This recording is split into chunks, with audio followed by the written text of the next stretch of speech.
Hey everyone, welcome to the week here on Going Optimal. We are going to jump into a Zendikar Rising draft to start off. I didn't even ask chat today. I just picked traditional best of three, partly because I realized mostly on the weekend I play best of one because my weekends are not chaotic. They're just busy with stuff, and I find the one game commitment works out really nicely. If I need it's like a little chore reward too. I can finish the dishes and then come downstairs and play a single game, and it fits into my weekend schedule better. But I do like a couple things about best of three. I like, of course, the sideboarding challenge. It's not, sometimes you don't even change your deck. Sometimes you don't have much of a sideboard, especially if you draft the hard way and try to find the open lane. Sometimes you don't get a lot of extra playables.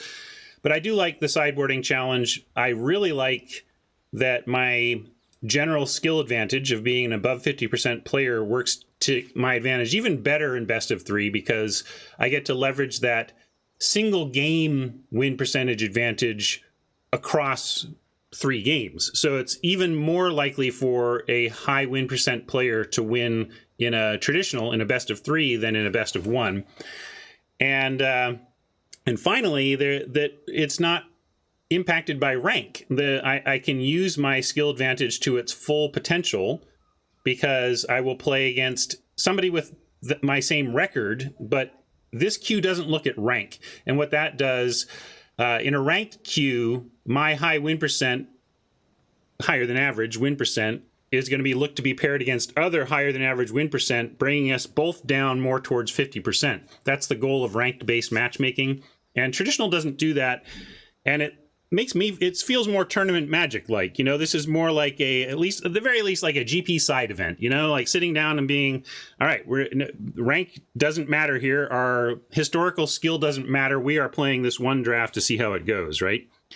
And I enjoy that as well. So I feel like I'm probably going to be kicking off a lot of weeks with best of 3, because it fills that need that I had over the weekend, And if you have needs to fill in your tabletop game, you know where you're going, right? My sponsor, Card Kingdom. CardKingdom.com. They are purveyors of physical Magic stuff, everything you could need for your tabletop game, whether it's physical product, singles, or supplies.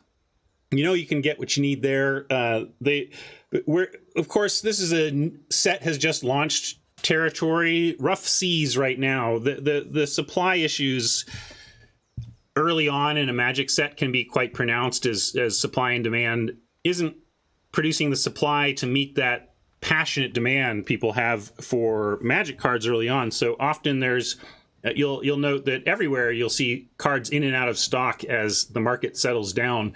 But also, again, it's also a time where if you're an early limited player, and again, you're not much for standard, you're not much for constructed, this is the time to be selling too, because as the supply is low, these resellers like Card Kingdom are pretty hard up to get a hold of stock to sell. So if you are not one who really collects and you're just here for the limited experience, but you play in paper, maybe did some sealed with whoever you're holing up with these days, you can get that stuff at Card Kingdom and then sell it back to them for the best buy prices in the industry. So thank you so much, Card Kingdom. And we have some value for us today here. We got 10,000 gold to enter with instead of Wadika's card prices are only going to go up or down or stay the same from here. True facts stated. All right, 10,000 gold and a full art swamp. I'll get out of your way, and hopefully we'll be drafting soon.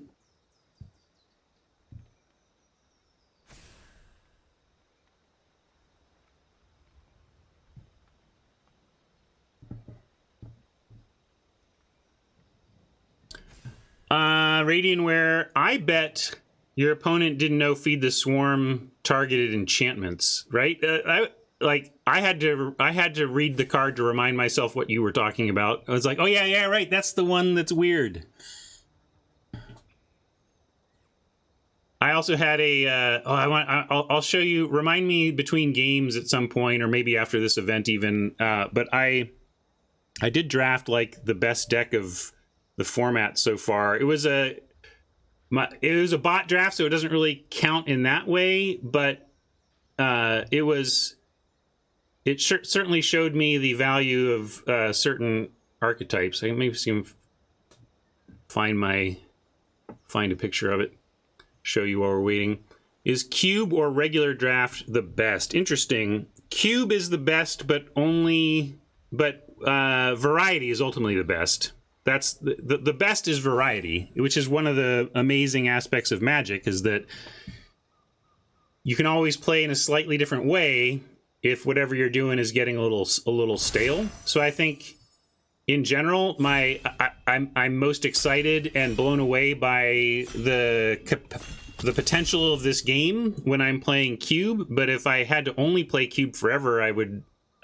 And then you came and offered me, hey, wait, instead of Cube, you can play Magic regular. I would jump on regular draft, right? We got a Mythic. Any good? What is this? What is this? I have never seen this. Seagate Stormcaller, 1 in a blue for a 2/1 human wizard with kicker, 4 in a blue. When it enters the battlefield, copy the next instant or sorcery spell with converted mana cost 2 or less you cast this turn when you cast it. If Seagate Stormcaller was kicked, copy that spell twice. Instead, you may choose new targets for the copy. But isn't that... Wait...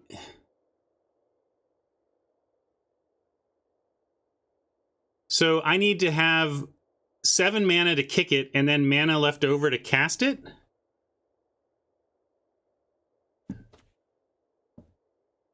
Oh, you kick it. Okay, I got it. I was thinking you had to kick it at all. Okay, sure. That seems good. You see where my brain didn't quite latch on right away? I was thinking you needed to kick it to get the benefit at all, and that didn't make any sense, but I get it. You can actually get the first copy for free. So sure, we'll take that.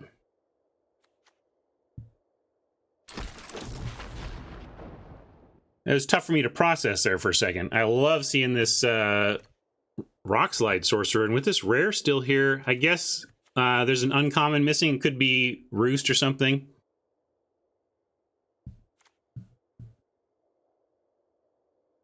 This is a wizard, right? Yeah.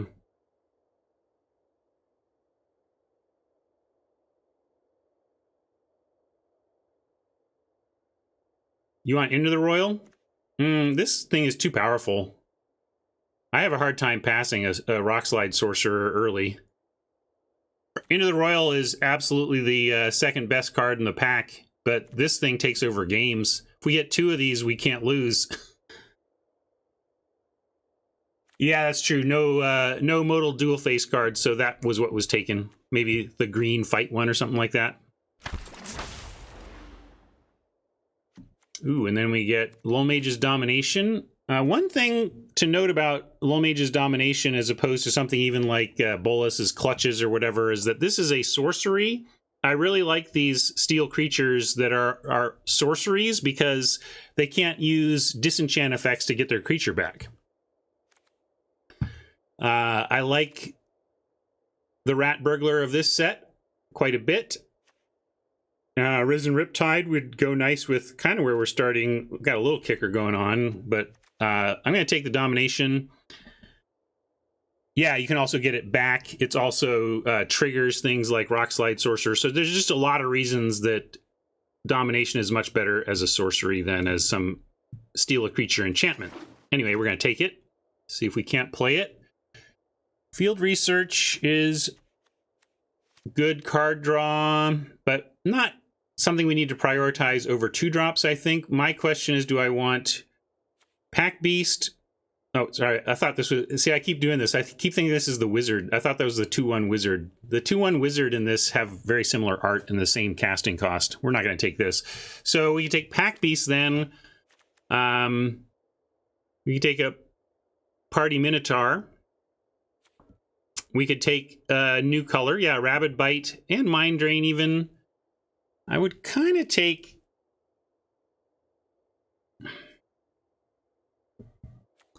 kind of want to take the Pack Beast. But I'm going to take Field Research and cut the blue and continue to head towards making Rock Slide Sorcerer solid. Oh, the Pack Beast coming around again. But we'll take another Bubble Snare is fine. Like, research isn't amazing, but the value of cutting the blue there was pretty good, I think, and it remains true here as well. Yeah, I like the Pack Beast a lot in red-black, and for the red-black party time, for sure, Pack Beast is a big player in that deck. Interesting stuff here.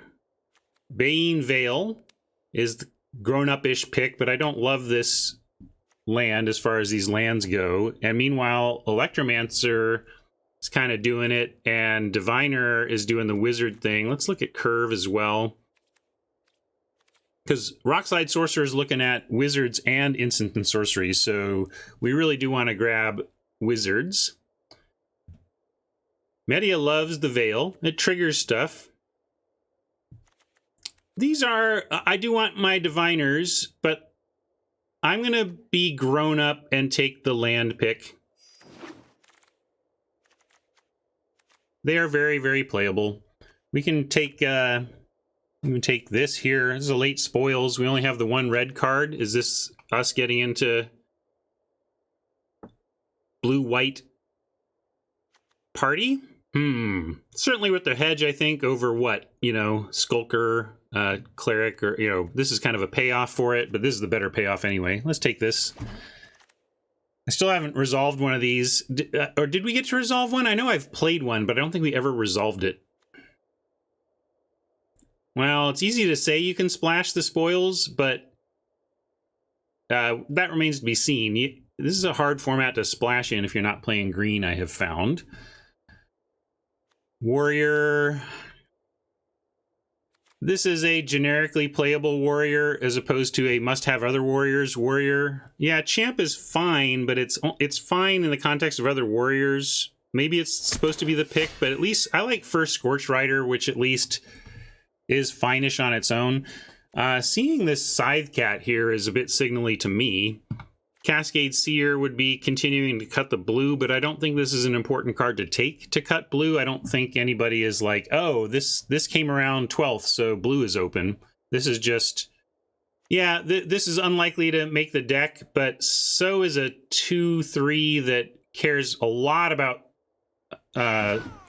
warriors, I think. Media likes the Baloth better. I like the Baloth a lot, but Scythe Cat, I like how it gets about as big as the Baloth and then stays there. Yeah, Hellion is the pick here for me over the Colossus. I like one of these when when you're doing party stuff, this is quite playable. But even with party stuff, it's still like a 4 or 5 drop usually, and that's not anything too exciting to me. You can too often get fall back behind on mana because somebody uses a much cheaper spell to kill it. We'll take a Deliberate, but it's not really what I want to be doing with 2 mana in the format. And I will take, even though Barrage is red and on plan in some ways, we'll take the Colossus here.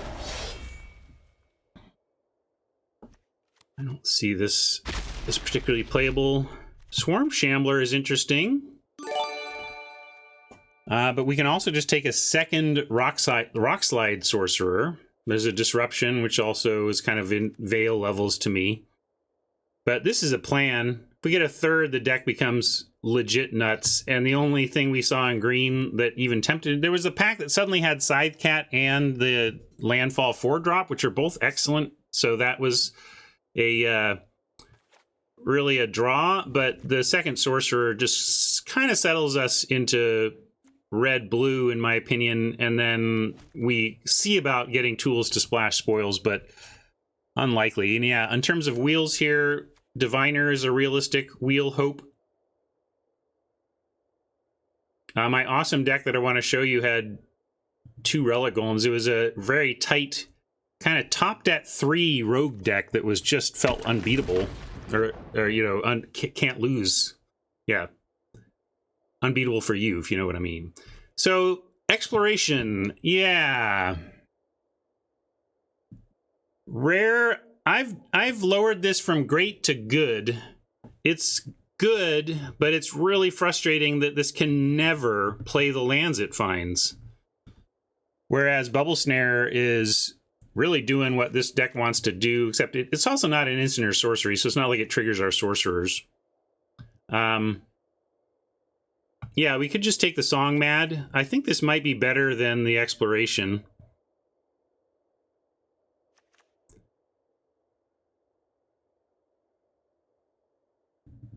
I'm gonna... Yeah, how about... I am gonna take Bubble. It's good. Song Matter Bubble was where I was at on that. And then we get a nice Umara Mystic. The only problem with the Bubble is that it doesn't do our instant sorcery stuff.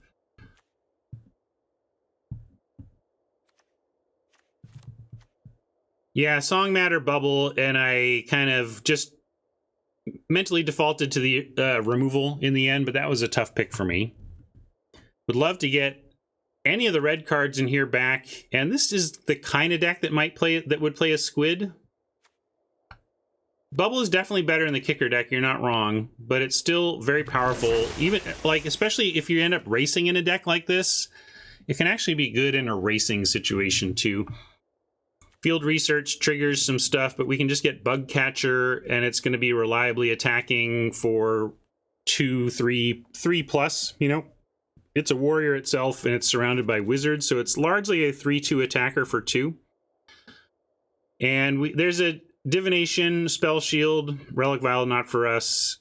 Tormenting Voice, as I think Luis has very correctly pointed out, these card quality spells just are worth less in a format with the lands. But I'm gonna take the Bug Catcher here. We're looking a bit tempo-y. Mystic wants you to be pretty aggressive with your triggers and whatnot. We can take a Spell Shield on that front. Seer triggers all the wizards, but I think a sneaky Spell Shell... It's hard not to say Spell Shield. It's a weird name. Shell Shield. Shell Shield. I like that better than Cascade Seer. There are decks where if I have enough either Saboteurs with 2 or less power that I can sneak through, or Pumpers that I can sneak through, but I think ultimately it's not that great. Third Sorcerer here, though, gives us Super Plan.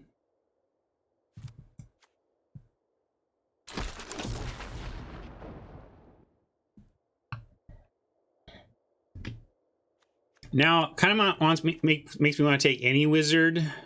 Hellion, though, might be the way to go, but this is not a wizard I like, but it certainly plays in this deck more than like that. So, yeah, I'll take any wizard at this point. Hello. Speaking of any wizard, how about this wizard?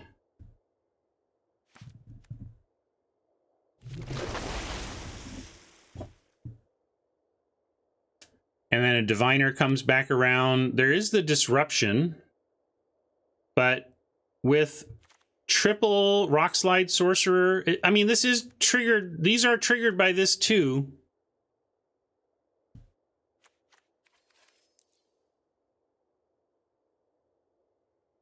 Well, too late. Sorry. Maybe it is supposed to be the other one. I don't know. Hopefully we just get more of each as we come around. Hey, Fissure Wizard, is hoping you were something like you would wheel, and we did.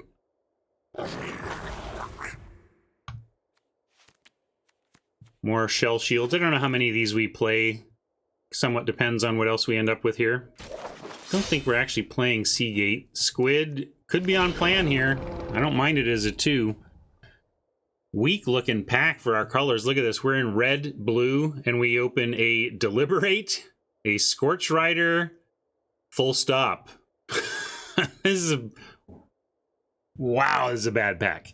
I guess we could take this, and then maybe we somehow get a land that allows us to splash spoils, and yeah. So I have drifted away from consistently rare drafting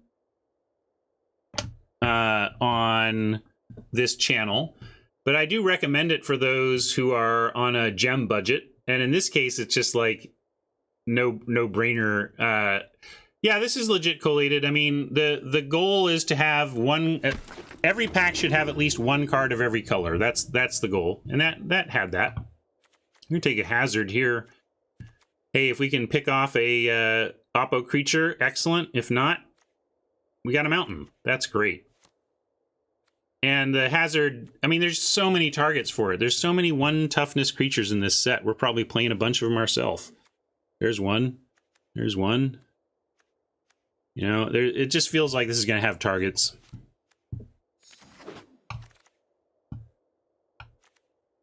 Not for us. Maybe someday. Another squid. Low Mage is familiar. Second one of those. Could have been in the kicker deck pretty easily, but another bug catcher's fine. Another bug catcher is fine here. If not, great. Another Veil.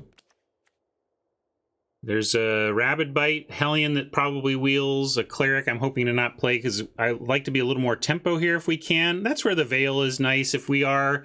I've come up on this a bit. I had this lower than like the Force Spike spell when I was first looking at these lands, but I have found opportunities to get a card's worth of value out of Veil, especially in blue decks where you're tempo aggro because you're putting yourself in spots where combat is happening and blocking is happening. So I'm willing to take the Veil here on that strength. Fledgling still being here is a bit surprising. We could take Sentinel. Are we ever playing this, though? I don't think so. We might play a Tempest. I guess we'll take a Living Tempest and see.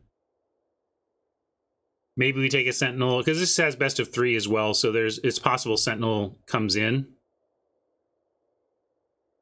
One Voice is reasonable. But yeah, I like Tempest sideboard card over that. I like Glacial Grasp in this deck. We can go ahead and trigger all these wizards with just the Grasp, and it supports the tempo plan. Thank you for the subs. I don't need a third Shell Shield. This is where we'll take a Tormenting Voice and see what we want to do.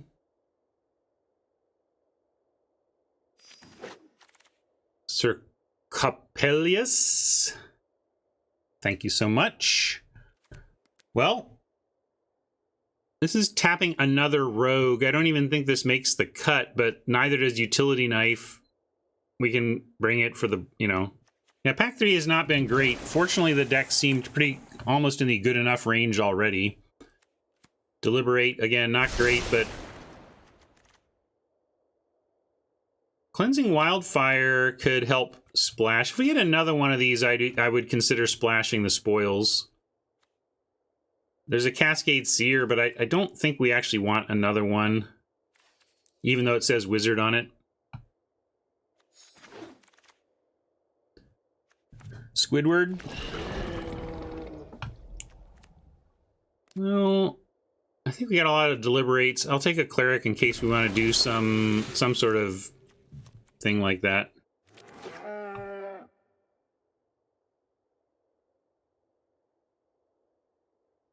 Yeah, this was a weird draft. It felt like we were maybe... Oh, look at that. Last pick opportunity. We got some work to do here, gang.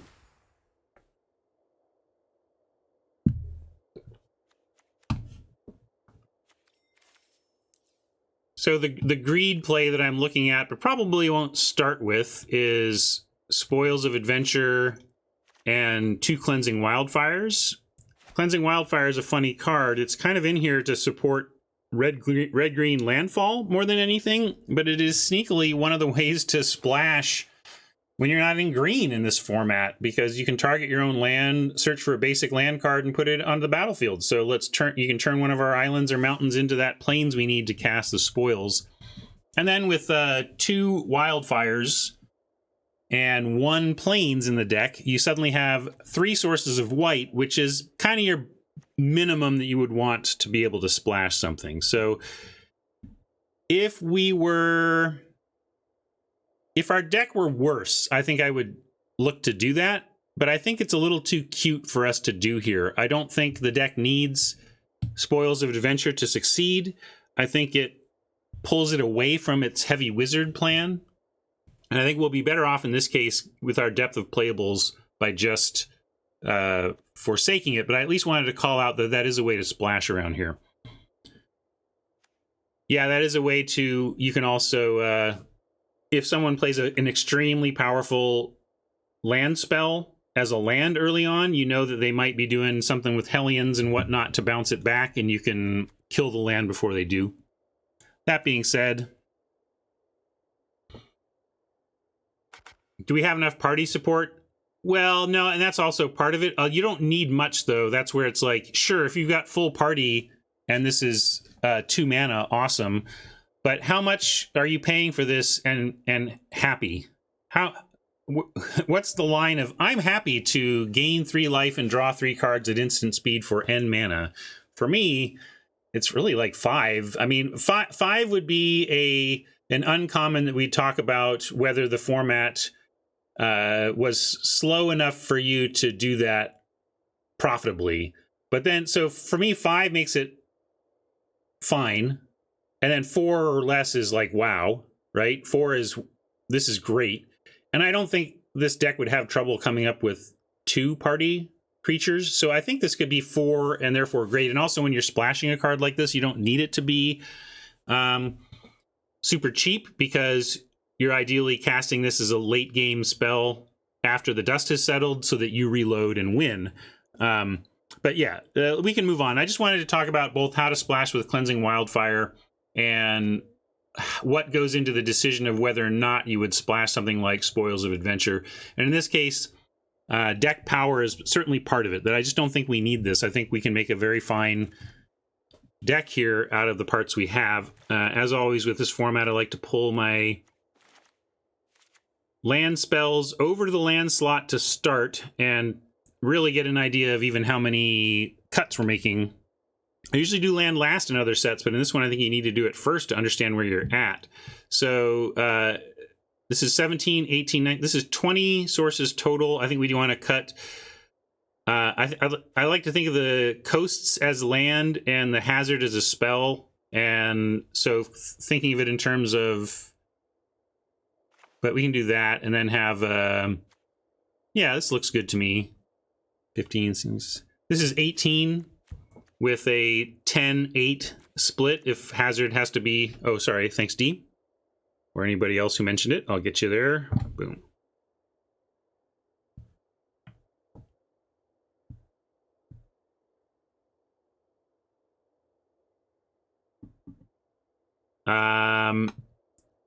Now, yeah, we can get rid of anti-cog. I like that. We have, let's look at our least impressive spells and least impressive creatures.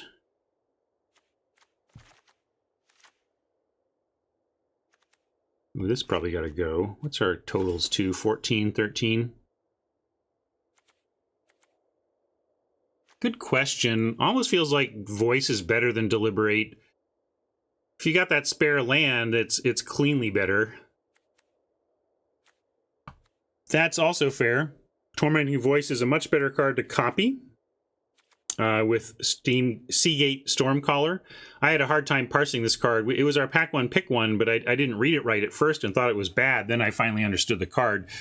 Basically, if you don't kick it, you play it and you get to copy your next small spell. If you do kick it, you get to copy your next small spell twice. And so even unkicked, it's fine. And copying small spells is especially nice when your small spell is Tormenting Voice, because the Tormenting Voice says, as an additional cost to cast this spell, discard a card. Once it goes on the stack, the only thing on the stack is draw 2 cards. And when a spell is copied, you're basically copying what goes on the stack. So draw 2 cards goes on the stack and you copy it without having to pay the cost again. So Tormenting Voice plus Stormcaller is effectively discard 1, draw 4. And given that, let's keep the Tormenting Voice in and try to pull that off. That'd be sweet. And then the squids maybe need to be here. They can both trade up if we fall back on the back foot, but they get aggressive, and they kind of attack like a bug catcher in this deck, although this has trample.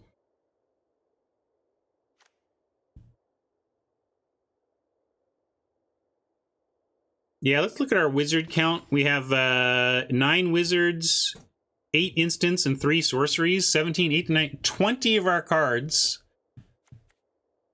are triggers for Rockslide sorcerers, 3 of them being themselves. So 17 non-Rockslide sorcerer cards trigger Rockslide sorcerer currently. So that means we could bail on a seer and not be in any sort of... We will not be short, although we're also, where we're short is just on creatures in general.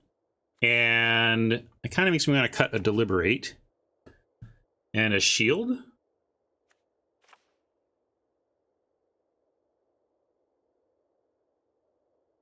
I don't want to get Shield Flood.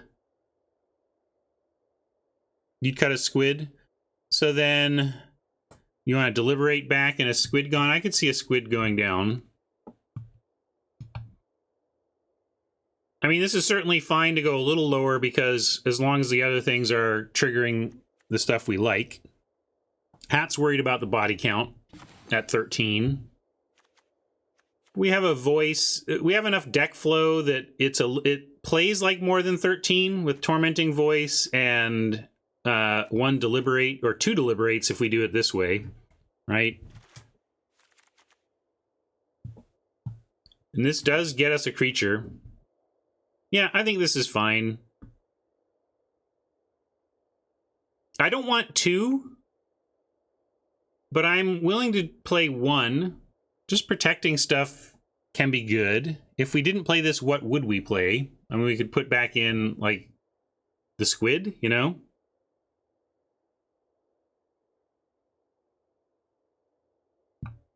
Full art ZNR for Krauser. Let's see if we can get that going on here. Hey, Solaris, thank you for the raid. Welcome, Raiders. Good to have you here. You caught us during deck building. We have pretty decent-looking red-blue wizards. And we're going to make it pretty.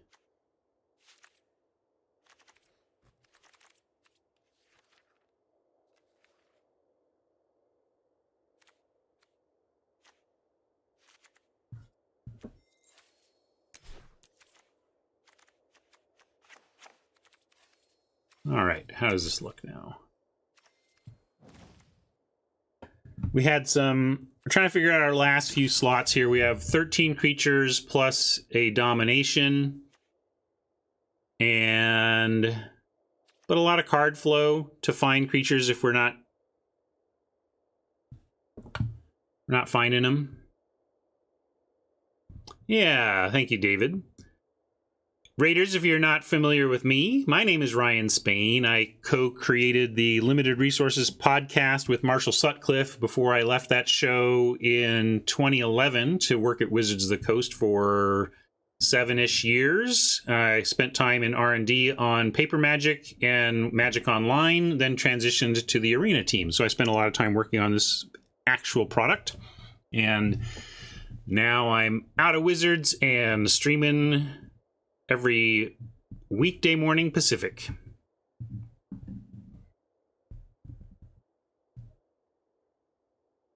And shall we run with this, see how it goes? We can make changes later if we want to.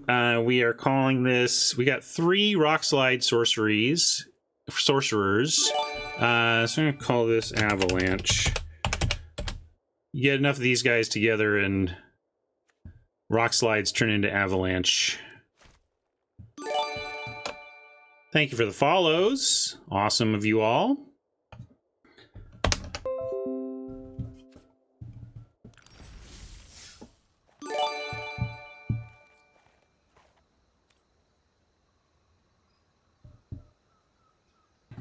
Get into this view. But we got to remove guest. We do not have Jay Schneider here today. We had Jay Schneider on Friday, though. That was fun. If you missed that content, want to check it out, it's on my YouTube channel. Or, of course, you can go check out the VODs.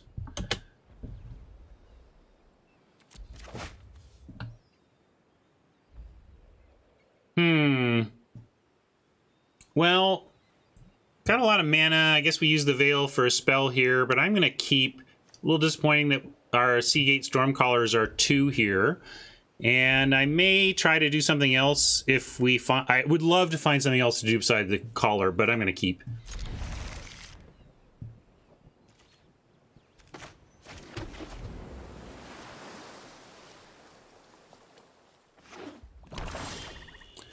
Yeah.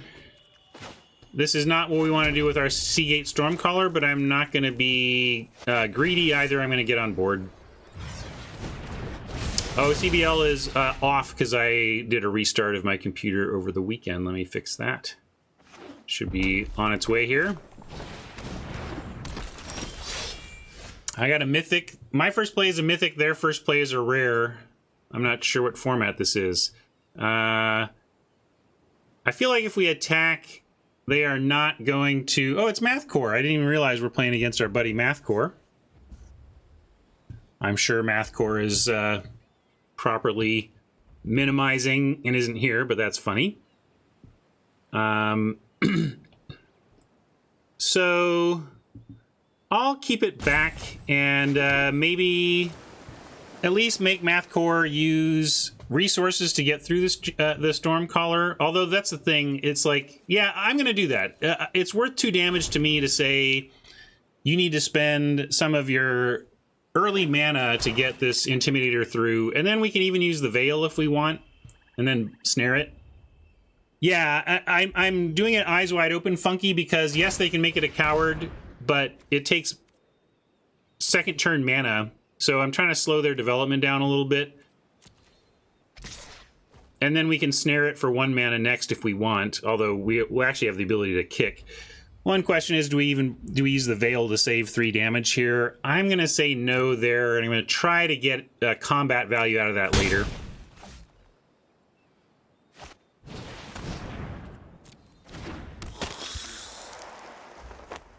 Like, for example, blocking that Skulker.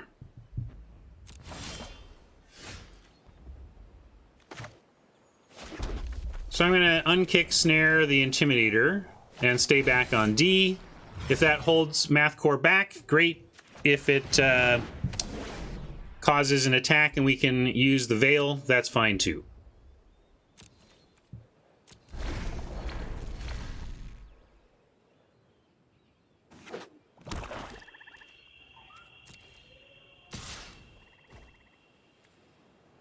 My hope is that Math has a Flash Rogue, although it doesn't matter to be a trait anyway. Well, let's see. Regardless, we're going to try and use our Veil for value here, see what we can get.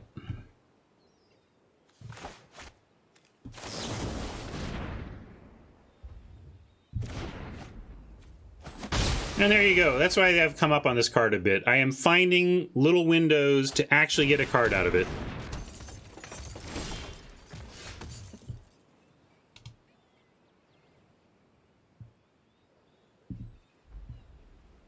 Yeah, so the Intimidator still gets to activate. That is true. We are going to Sorcerer and hope we find some action to start picking stuff off. I'm going to send the Stormcaller, though. I doubt MathCore is blocking here. The Pack Beast tends to be more glue for this kind of deck. And if so, this is fine with me. All right. I'll take him off a little bit off of party, and we'll drop a Sorcerer.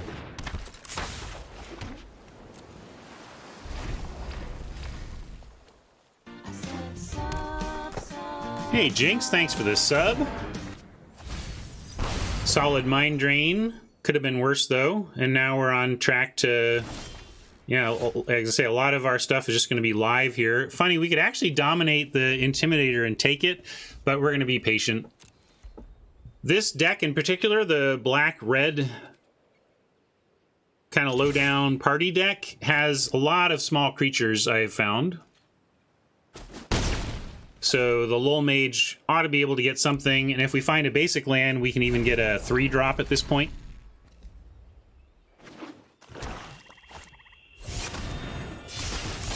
That's why I'm not doing it. I'm just saying we could have. So that's too bad. Here, I'll give you a Rat Burglar for that. Oh, actually, we have a new one. Come say I never heard of ya. Don't believe the hype, it's a sequel. Don't believe the hype. too late. Yeah, we got, but we're actually still ahead on board-ish. I hope there's no tricks for the acquisition expert to kill the sorcerer, but gotta try. I'm not gonna not attack because I'm afraid of an acquisitions expert.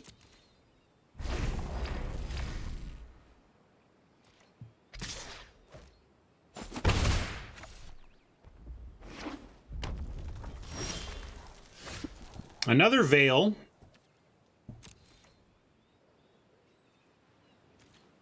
At this point, the Veil almost with a sorcerer at least reads deal 1 damage to target. So we at least have deal 1 damage to target if we need it.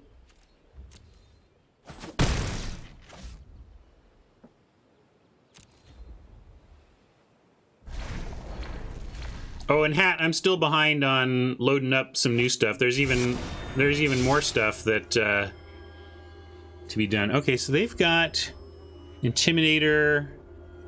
Well, it doesn't really matter. I guess I should, like, I'm going to lose the Veil if I let this land because Math gets both cards. So I'm going to I'm going to go ahead and cast the Veil and at least kill the Intimidator so that it does something.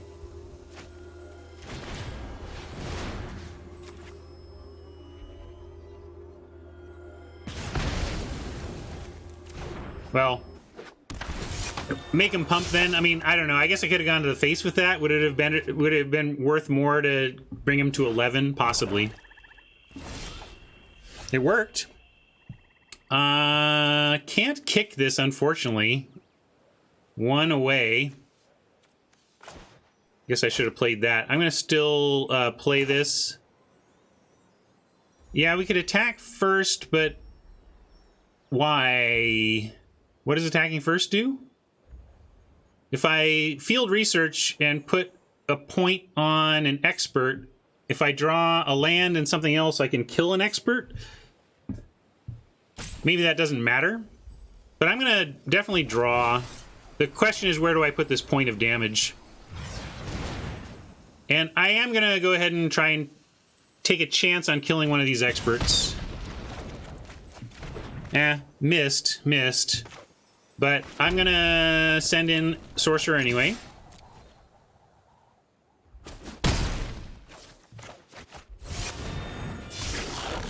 So right now, if I had thrown my damage at face, they'd be at 7. I want to keep an eye on that.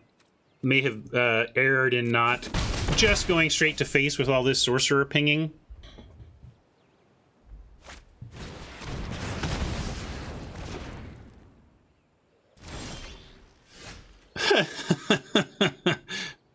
You're late, Shell Shield. But right now, we're actually technically winning this race, and if Math stays back on the blocks with the Shell Shield actually helps us there.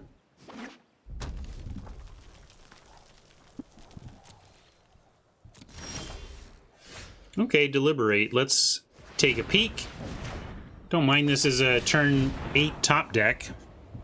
There we go. How about... I almost don't even want the Glacial Grasp. I mean, we take it first. We keep both of these, but we don't even really need the Glacial Grasp because we have Shell Shield, which I'm going to try and make work first. So I'm going to attack in and try to get him with Shell Shield.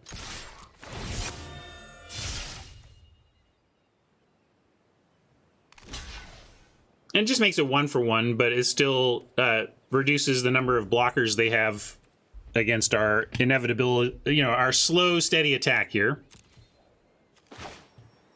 And no need to give it hexproof. I'm just going to give it the toughness boost, and then we can use Glacial Grasp on their turn.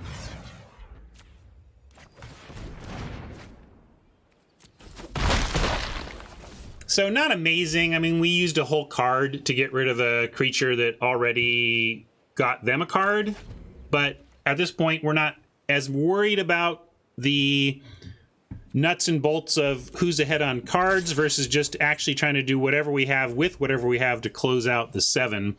I didn't use the Grasp. It's an instant, but I don't mind this attack. I'm hoping Math plays a scarier creature right now that we keep away for a couple turns. Now with that, you could make an argument for Glacial Grasping just to draw the card to give us 2 cards next turn. And I am going to do that. I want to draw. If they didn't play a nice creature here, I'm going to go ahead and grasp, looking for a card. My assumption, Jinx, is that that Math timed it to try and catch me, which is fine. You're all welcome to do that. I'm going to do this, going to bring it back, and then hold the land for eventual squidding. Although, actually, I could just play this, bring back Island, play it, and play the squid. Then, if we draw a land next turn, we can attack with it. So I'm going to go ahead and do that. Fool Auto, happy Monday to you, and thank you for the 10-month resub, 3-month streak. Very nice.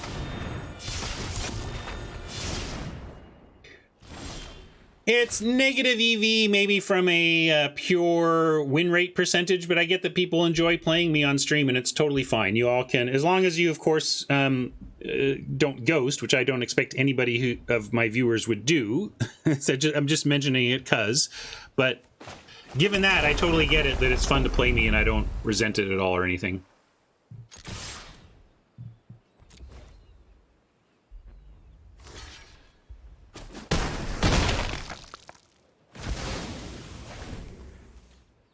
Ghost is basically a streaming term. I don't know if I heard it used. I don't know what other context it would be used for, but basically it just means someone watching a streamer play, a streamer's opponent watching that streamer play and getting hidden information known. Stream sniping to make it. Hey, look, they're at 1. Like any of those extra pings I'd thrown around. Now, we don't know that. It just means they would have blocked differently and played differently, but we could have forced worse decisions from Math by using our rock slide pings to the face earlier. Worth noting.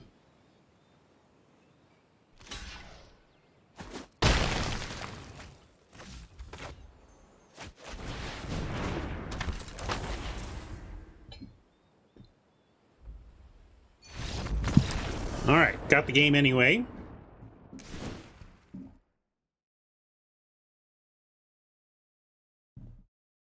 Yeah, it is, Craig. Although a lot of ghosters try to make the argument that, well, the streamer's getting an unfair advantage from all those people helping them make decisions, so I'm going to get an unfair advantage back. That is a classic ghosters rationalization. So it does look like a very nice looking black-red party deck. And tip the hat to Math. This deck is looking hot. I'm glad we beat it in game 1. Let's see if we can get one more. And do we need to pull? The one thing I was thinking is we could get lower against that kind of deck, but we're pretty low down already. Really, our expense is at like domination and kicking, field research, that kind of thing. So I think we might actually be good here. Maybe another squid would be warranted, though. The squid actually did some good blocking there, like even over the seer, maybe. I think I like squid, yeah, or voice. That's reasonable too. I'm still enamored with the idea of voicing the mythic, though. So what about cutting a deliberate for the squid and leaving the seer? Just getting a little bit up on creatures here, given the aggressive nature of the black-red party deck. I like that change. Let's go with that.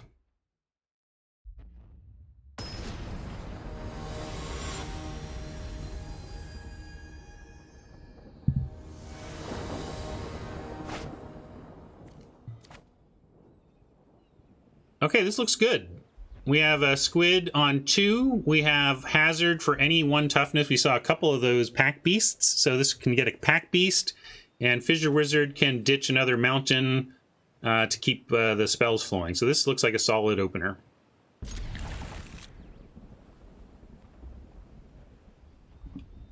Yeah, Intimidator. Anyway, we did see some significant targets for this, so I'm excited about that potential.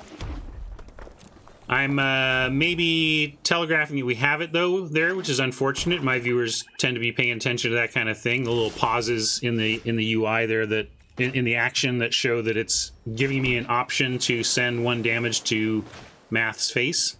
We'll start with our squid. I like the Veil here. If we get more lands, we can keep it as a spell, but if we need to play it as a land, we can do that too, and it makes me feel more comfortable wizarding away something like the Mountain. But next turn, we're going to go Mountain Mystic and try to get our Signpost Uncommon going. And that's a great, you know, we pulled premium removal off of a second to last pick there, so no problems with that at all. And still following through with the play here. We have another squid, so we could make an argument for like playing Mountain, Squid, leaving Hazard up, but I just want to get Mystic going, so let's do that.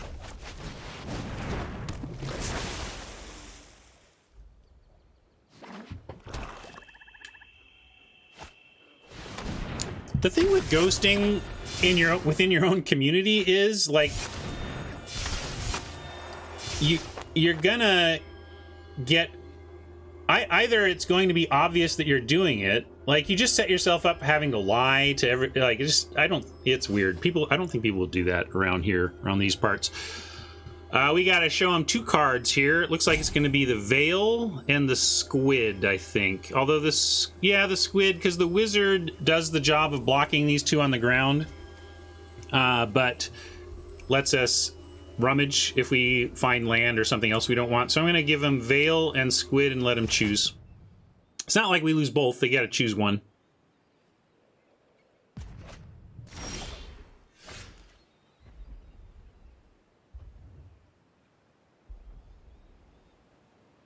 So, actually finding that this Mountain here is okay, because we can pitch it to the Wizard.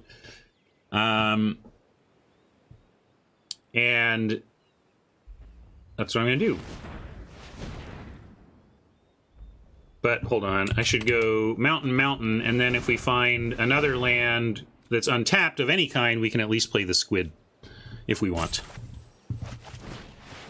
Doing this pre-combat, we want to trigger our Mystic, of course. Field Research, interesting. So now, do we play the Hazard as a land or not? With Field Research, we might not really have to. It doesn't allow us to cast anything this turn. I'm going to start with an attack at least. And I'm going to, with the Field Research, I'm going to be greedy and hold. We've got a nice attacker that's going to grow basically every turn and put it on Math to deal with the Mystic, where it's going to do some serious work.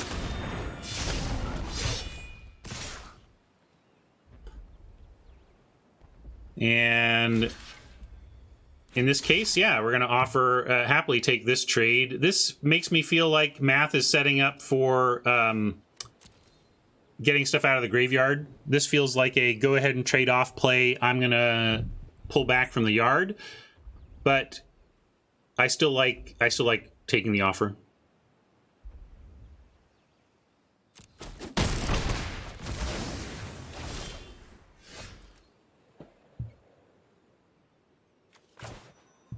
So yeah, but even if we played the land media, right? So like we have 4 right now. I'm still field researching, and then we just have 1 spare. We can play a 5th and maybe play a Squid or whatever. Like that's whatever. I'm whatever on that. I'm fine with how we did this. And we can take a smash from the Colossus and then snare it down for 1 mana.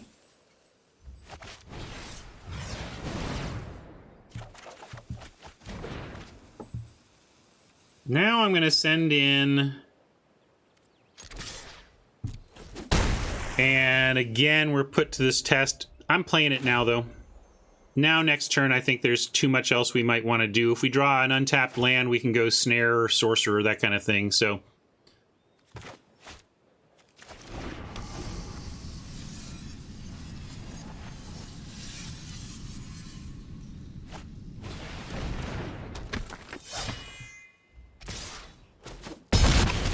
Big ouch, but we got plans. We're in best of 3. This is traditional, so we're in game 2. In fact, sorry, let me, makes me realize all of my info is no doubt all messed up. We are at 0-0. Sorry, math. If you come back and watch this later, my own behindedness. I want to get this correct so people can show up and have some idea what's going on. This is ZNR traditional.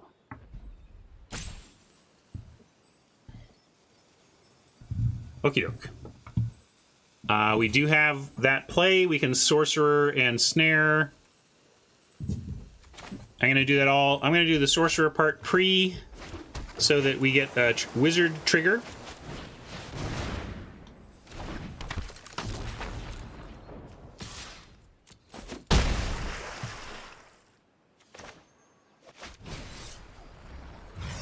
Definitely like Bubble Seagate. Why would you want Seer ahead of Sorcerer? We want to go Sorcerer into Seer, right? Draw a basic land. Next turn we can go Seer into Tormenting Voice, and if it had lived, actually get the 2. So here with... we don't have the blue yet to dominate, so I like... actually like Voice, pitching Squid, casting Seer, finding land, casting Seer. Yeah, I guess. I'm, like, when it comes to a card that gets better on sequencing, I'm just going to cross my fingers, make them have the removal, and it's a must answer, right? Like, Math had to use premium removal on it then, or it was going to be a real problem. And instead, we get to drop other high-quality stuff and try and still win this game. Let's go with my stated plan, though.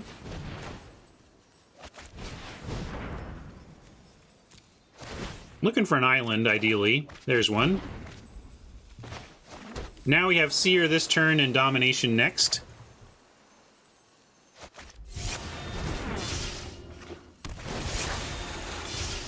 Ooh, Stormcaller 2 or less. We don't really have the 2 or less. So we should really just bin this, right? Doesn't really do anything we want right now. I don't even know how good that is. Do we get enough cheap... maybe, like, we have... I guess we have Deliberates and Tormenting Voice. We don't have a lot to actually do with that mythic we have.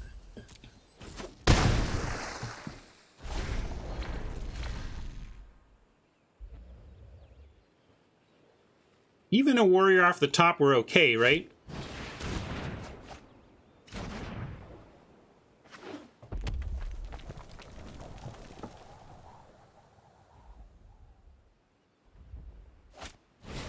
Scorch Rider, not gonna do it. Ooh, and that gives us the win unless this somehow gives them the win. Glacial Grasp, gonna get it done. Heck, we do it this way. Yeah, just do it this way.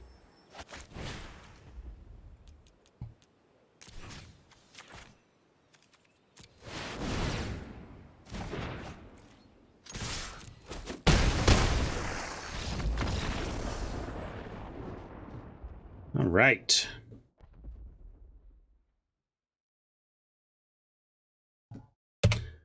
It's like Friday never stopped. Playing viewers right into Monday. Good games, Math. Your deck looked nice. I just got what I needed when I needed it. Had too much gotta kill for you.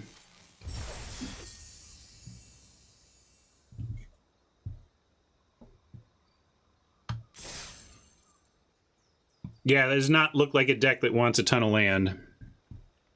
So I want to just make sure I even understand for myself what else we're doing. We can double a Bain Veil, except that's an instant that you want to do as a trick. Doubling Deliberate is fine.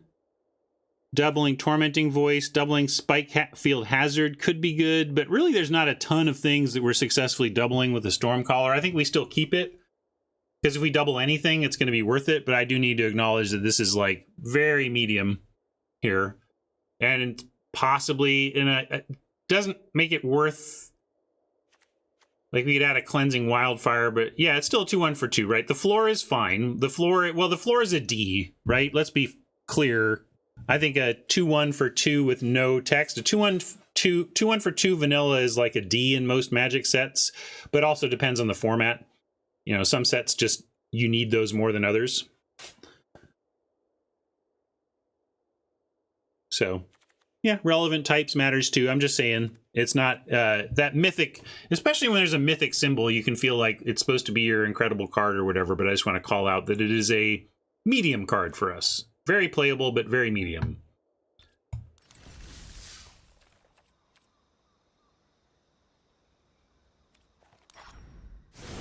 Rebuke. You saying, do we have something you're suggesting playing, or are you just talking about it? Yeah, I know, Into the Royals.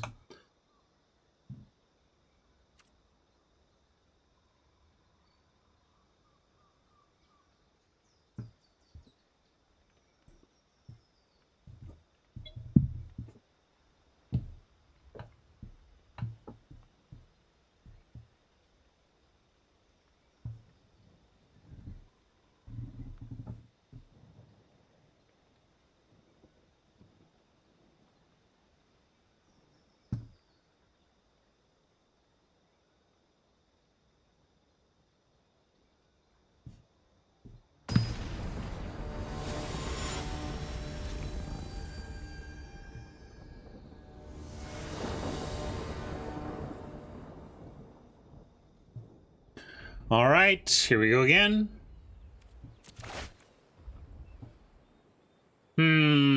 Nothing to do until 3, and if the first thing we do is cast Field Research on 3, I guess we don't discard, right? Because we have 7, we play a land, go to 6, we draw to 7, 6, then we play this, go to 5 cards, and then draw 2 to go back to 7. Okay, I'm going to keep, since Field Research on 3 does not mean discarding. But I don't love this.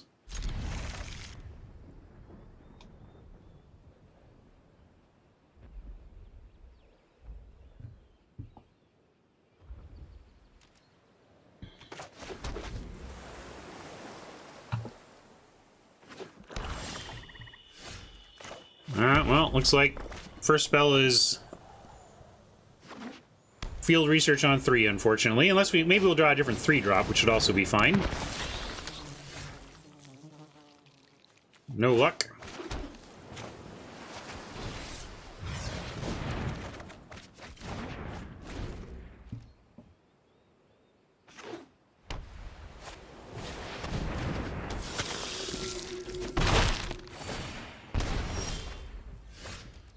Oh, Mystic is a little off curve here. This would have been a perfect draw last turn. At least we got to cast something, though.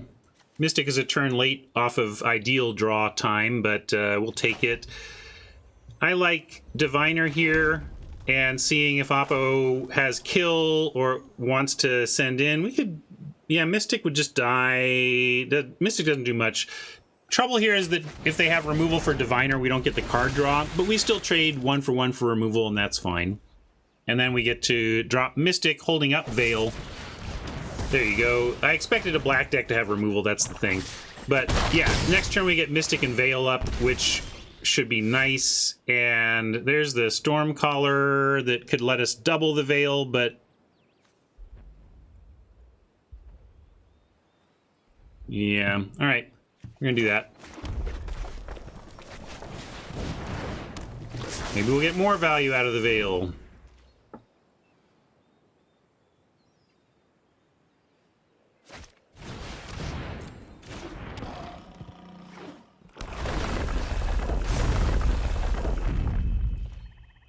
They're not falling for it.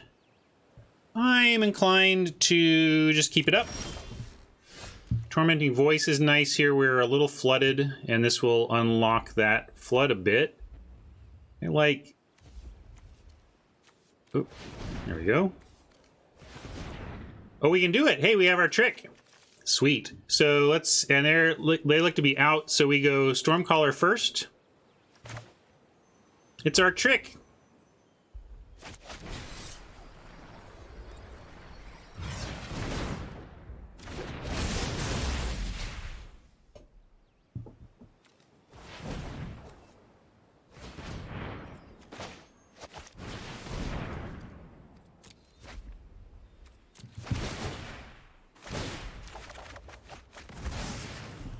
Yeah, we are close to stealing Felidar. That's nice. We'll play the land untapped. Then we can deliberate if we want, or wizard here. We can even wizard, sending away a deliberate. Still grows the mystic, puts us on board a little bit. I'm gonna do that.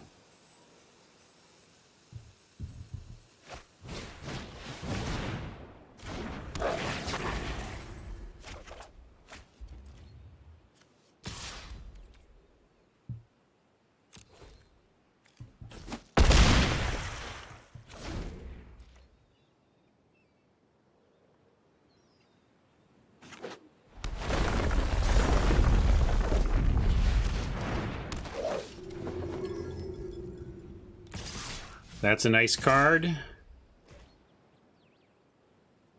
going to say no blocks and look to hopefully find a basic and steal the kitty. But if not, we'll like chump it next turn and then steal it.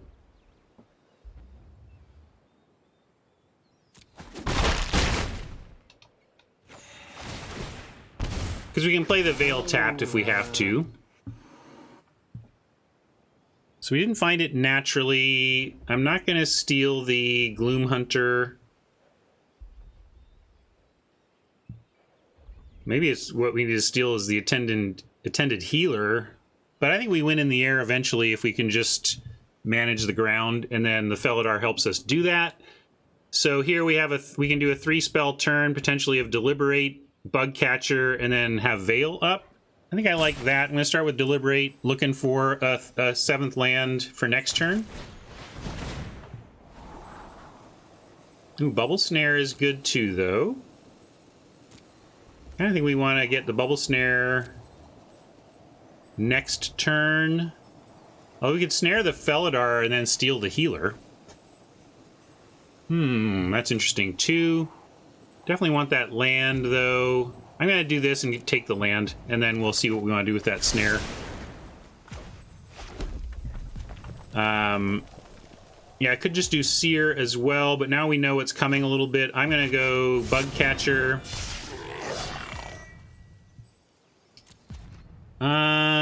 Do we leave the Mystic? I'm going to say no attacks so that we have the Veil up with the Mystic back, actually threatening that Gloom Hunter. Because the Gloom Hunter trucking away here is making kitties every turn. So, hoping to dissuade the Lifelinker from attacking.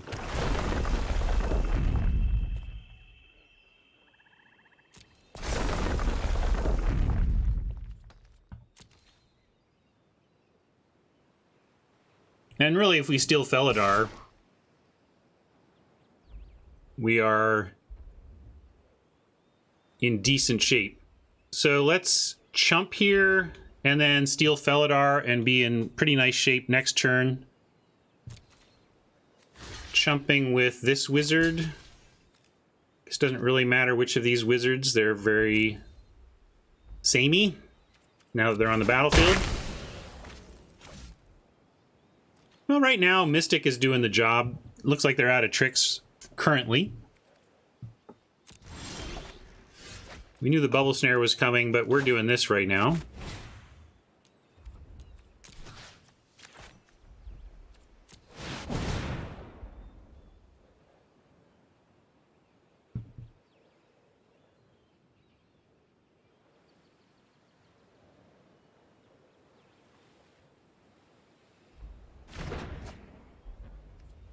And I'm going to continue to be patient. The Mystic could obviously attack past the Gloom Hunter, but I'm going to hold. And right now, plan A is just Felidar on the ground till they succumb. So Mystic is going to stay back and try to keep an endless stream of lifelink kitties. New plan, everybody, new plan. But that was great. Made him use that. Although, if we had taken the healer instead and just snared the big dude, the smite would be largely useless. Ox kind of gets it done even tapped, so that's somewhat of a worry. Now I like getting our second Mystic down and doing what we can to win in the air from here. So I'm going to go Cascade Seer, Mystic. Let's start with Seer and see what we see. Unless we think we need to Bubble Snare something, because we also go Kicked, Bubble Snare, and Mystic. Is that better somehow? No, I think we save the Kick, Bubble Snare next turn, because we might want to do the Gloom Hunter at that point and start sending in double Mystics in the air.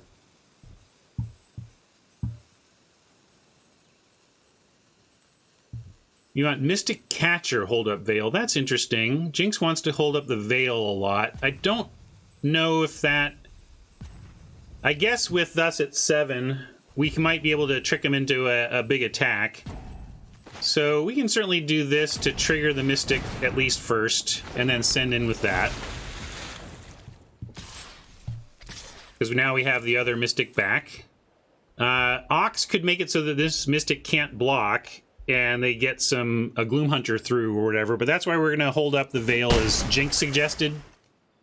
And then have a pretty decent crackback, too, if they commit a lot of attackers here. If they go for some kind of alpha, the Veil will be quite useful.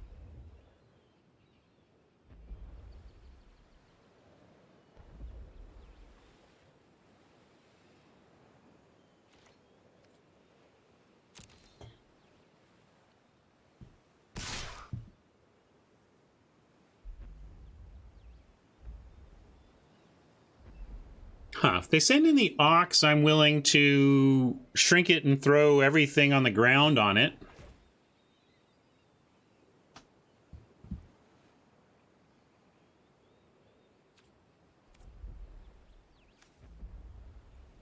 So these don't grow, but we're going to try. And we can go... let's just put everything on it. They'll probably put the Mystic first.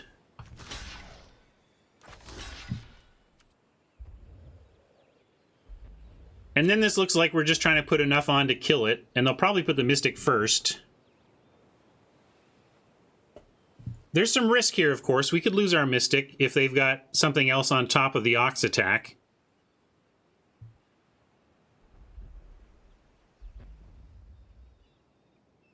I put the Stormcaller because if I'm not going to think it all the way through to the bottom, which I don't really have time for here, and I'm not sure exactly what I'm playing around with, playing against in hand, then I want to do it. I want to do it this way. Also, because once we shrink it to 2, we're going to use Veil to shrink it to 2. It's only going to get the first thing anyway.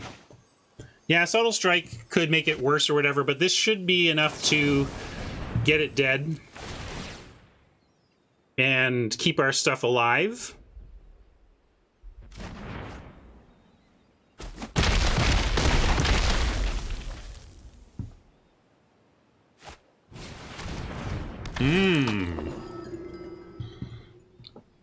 I'm going to go with the Bug Catcher's only a 2/2 attacker anyway, so I'm going to sack it and keep the steady 2/1. You want the Sea Caller? The Storm Caller? You want to keep the Warrior. I mean, it does have Trample, but this is at least... this is a much better defender. Oh, that's true. It's a 3/2, sorry. It is a 3/2. I guess it attacks as a 3/2, and that currently gets through everything. All right, you've convinced me.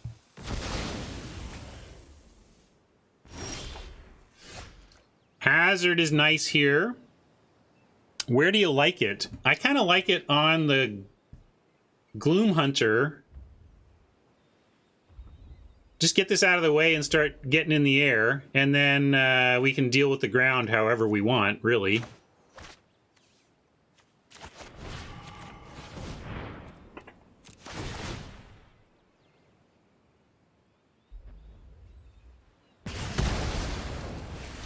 Yeah, and the Wizard triggers it some more. We'll do this.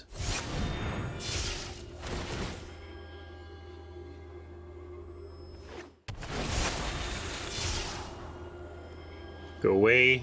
Land. Not quite greedy enough to send the Bug Catcher 2, though, here. We're just gonna clock in the air. Is it forced blocks? I mean, yes, it is 13. It is a forced block. Is that enough? Yeah, I suppose if they block with their least, they have 6, which is not enough. They can't remove and kill. Yeah, we can do it. Here's why. What I don't want to do is lose to a single piece of removal. And my instinct in these spots is if I were to attack with a bug catcher, I'm setting myself up to lose to a single piece of removal. But a couple things are happening here. We're attacking with 13 in this case, so it's a forced block, meaning one of these creatures has to block and die. That leaves them with maximum 6 power, which means that a single piece of removal, unless it also buffs their creature, doesn't actually produce lethal.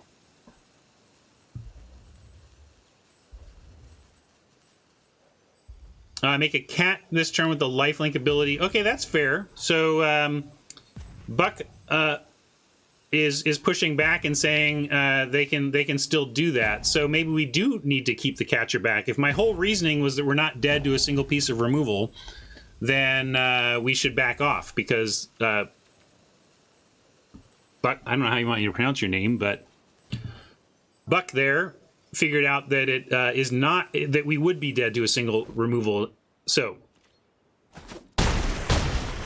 buckets, you got it. Buckets.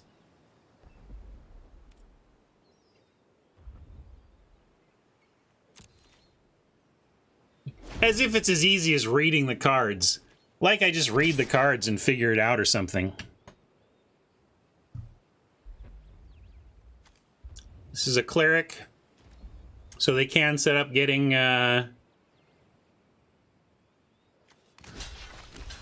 lifelink, which is really what they're doing here, but we'll take the trade.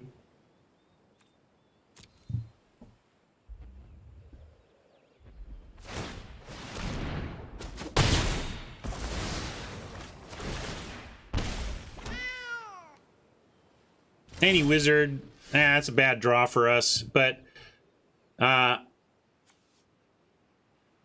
we can lock down the Blight Priest with the Bubble Snare, and then after they run out of kitties, they run out of ability to make more currently. So let's do that.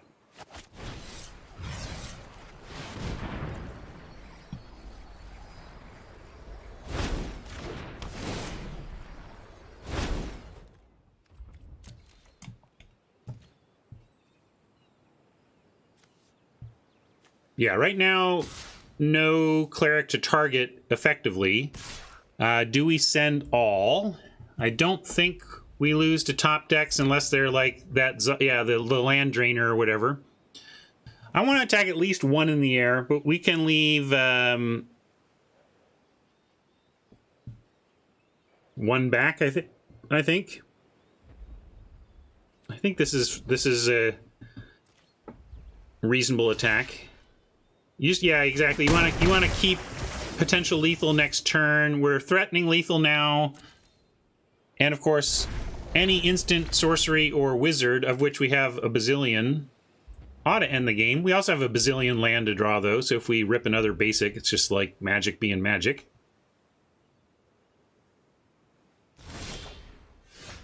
That looks good, though. We can send in and even shell shield in response to any shenanigans they might offer up here.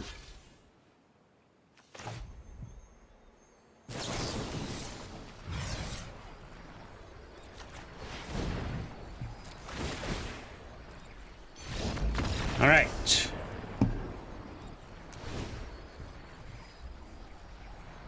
Solid looking white-black clerics. Didn't see the uncommon that really makes this deck great. Surprising main deck smite that was really only useful for them because we took one of their large creatures, although our mystics were going to get to smiteable sizes for sure. Anyway, just thinking white-black clerics, and we will sideboard in a windstorm.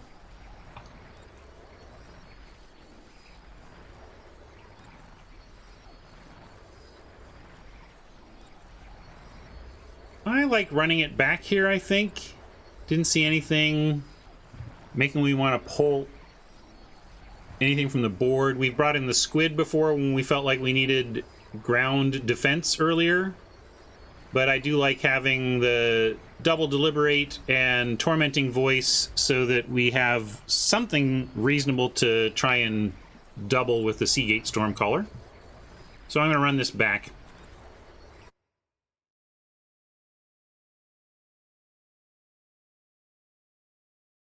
Hey, Nikolai, good to see you. Doing well. How are you?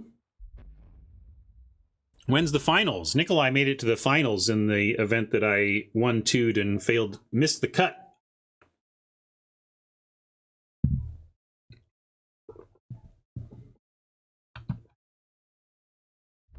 Yeah, Losterine says, I've not liked main deck Smite at all in this format. Some decks just don't have a target. And not only is that true, but when they do, it's still 4 mana. It's hard to get a big mana advantage, although if you're smiting the truly monstrous, maybe they paid 5, 6, or 7 or something. But once removal gets to 4+ mana, it becomes difficult to get a mana advantage off of it.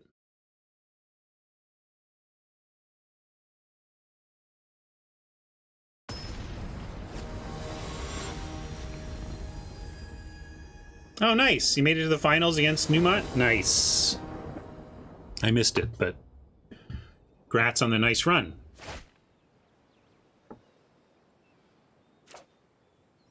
This is not doing enough early. We have to mulligan this. Too much land.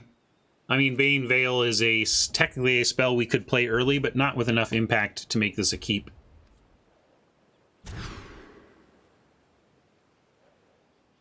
Much better.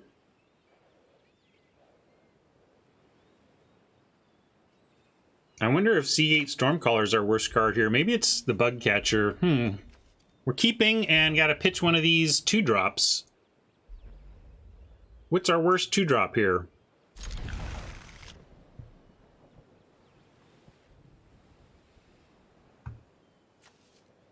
Squid, Wizard, Catcher, let's see. Don't have anything to double with this yet, so maybe that makes it the choice, but it does trigger Rockslide Sorcerer.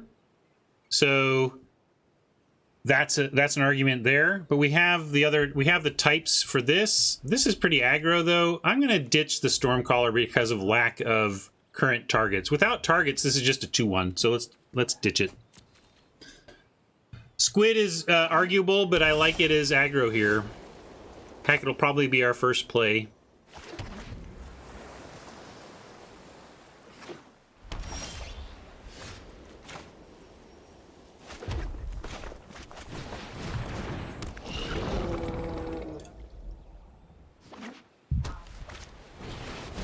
Raptor.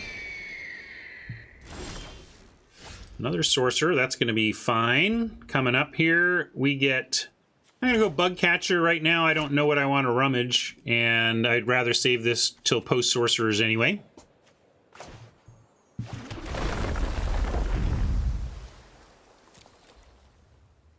Well, yeah, Fissure Wizard does something. Fissure Wizard is a 2/1 wizard for 2 that does something for sure. Seagate Stormcaller is a 2/1 wizard for 2 that only does something if we find one of the 3 2-mana instants or sorceries in our deck, basically, are meaningful ones. So I would rather keep the thing I know does something right away than hope that we draw something to make the mythic worthwhile.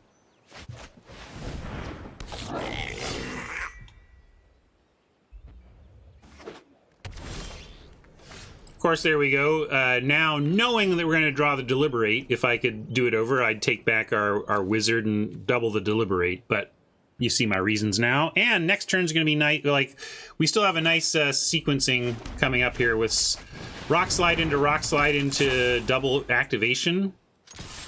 If they can't kill either of our Rock Slide Sorcerers, we start throwing around 4 damage a turn after that.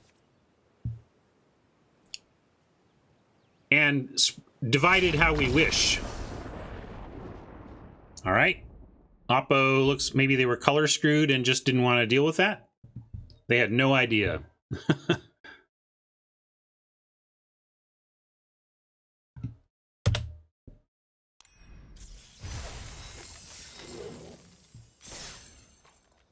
All right. I'm going to jump right back in, finish up this event.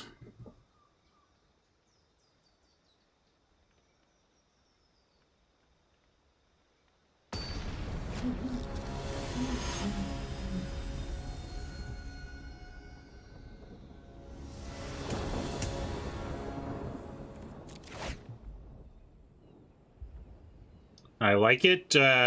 We have something to do on 2 at least, and the sorcerers are silly good.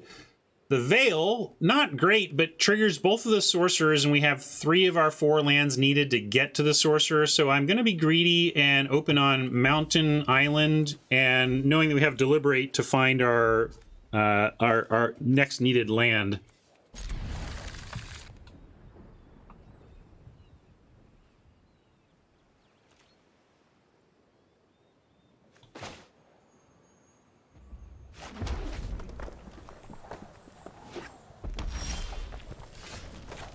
All right, well, now we have all the land we need to get this whole thing going. So I'm going to deliberate looking for action, not land. Oh, it's instant, though. We can wait.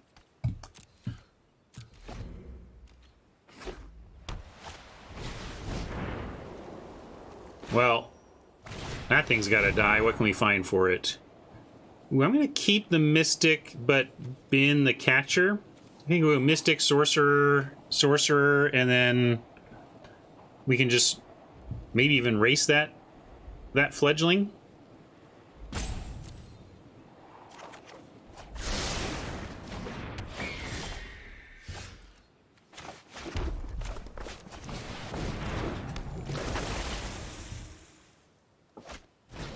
Whoa! Folks, this is trouble. Nice deck, Oppo. Let's see. 1 red mana trick. I suppose it could be the spell land that we have. Are we worried about it enough to not block here? It seems like a bluff, and this is an aggro enough start that I think we kind of need to hope that it is. Okay, that's nice. That's nice. We're going to get a sorcerer going.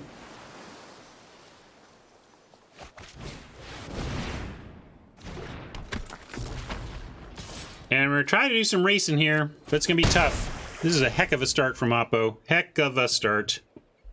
David feels like we're dead.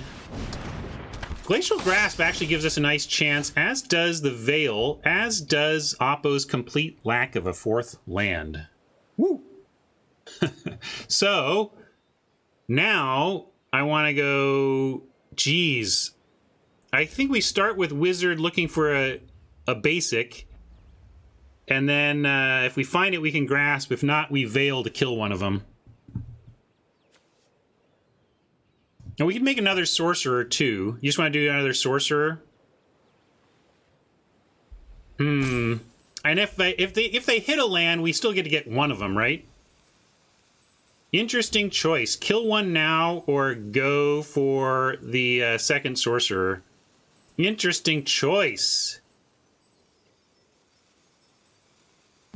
I think we do it because next turn, like we're talking about doing all this work to kill one now. But even if they find a land, if they don't kill one of our sorcerers in the process, we do get to kill one next turn anyway. So I'm going to do it this way.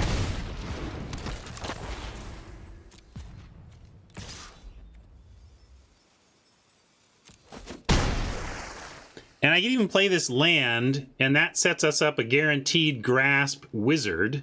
So let's do that. The point is, ladies and gentlemen, that is good. Oppo agrees.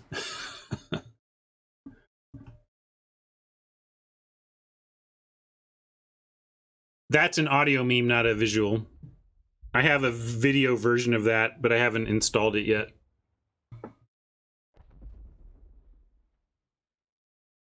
That was an early scoop, but only by a turn. As soon as we do this, they were going to scoop. Next turn, we go Grasp, Wizard, Kill, Kill. Yeah, they were scooping. Now then, we have Boros aggro. Warrior landfall aggro, it looks like. So I do like bringing in Squidward for a little bit of earlier defense against that. Shell Shield, probably not the worst. We could even go a little bit lower down there. I've cut a Deliberate before for that. It does put us one card less on the Stormcaller, but I think it's worth it. Glad you like them, Laguna Fly.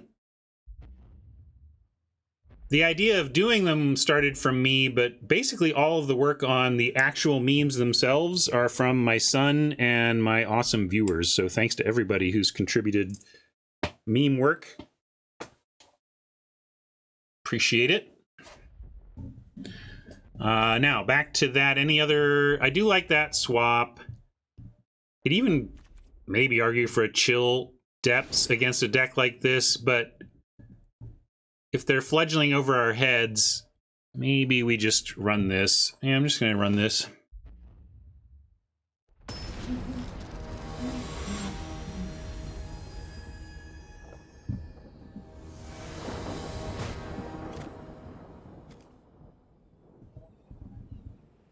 Keepable. A little clunky, but we'll use the Fissure Wizard and the Tormenting Voice to get us where we want to be.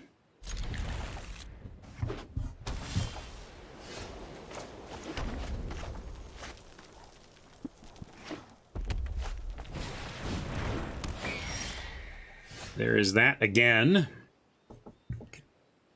Might just Fissure Wizard away the Veil. The tap land seems like the least important thing here, actually.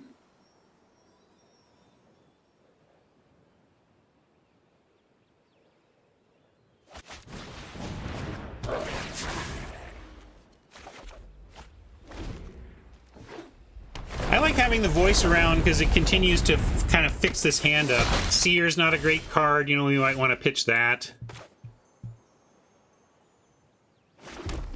Really unfortunate we didn't find a 3 to play here. I'm gonna Tormenting Voice away the Seer, looking for Bubble Snare.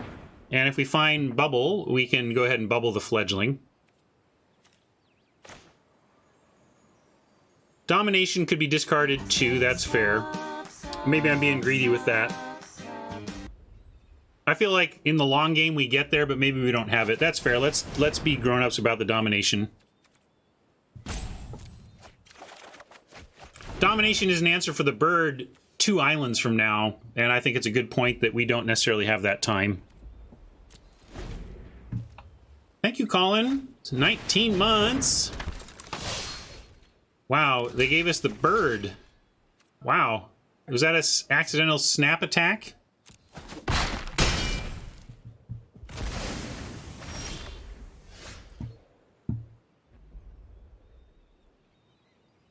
Got the Stormcaller.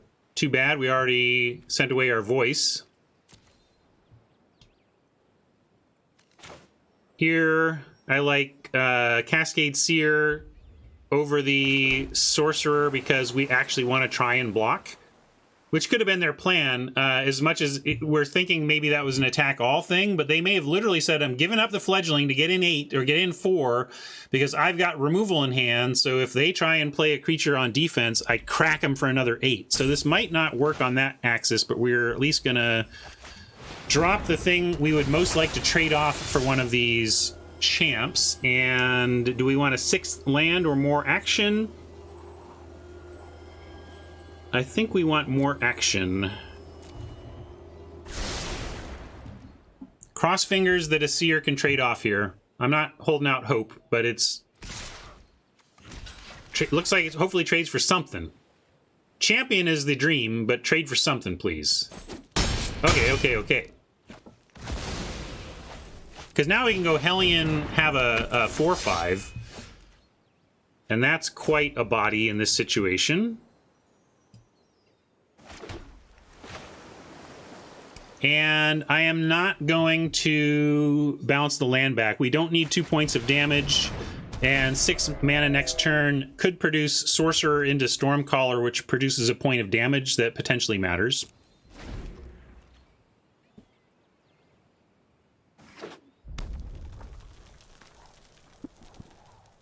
They haven't shown tricks yet. Ah, nice. Very nice. We can survive this, though, and we get to kill one thing if they attack with the other thing. Otherwise, they get one attack there and we decide.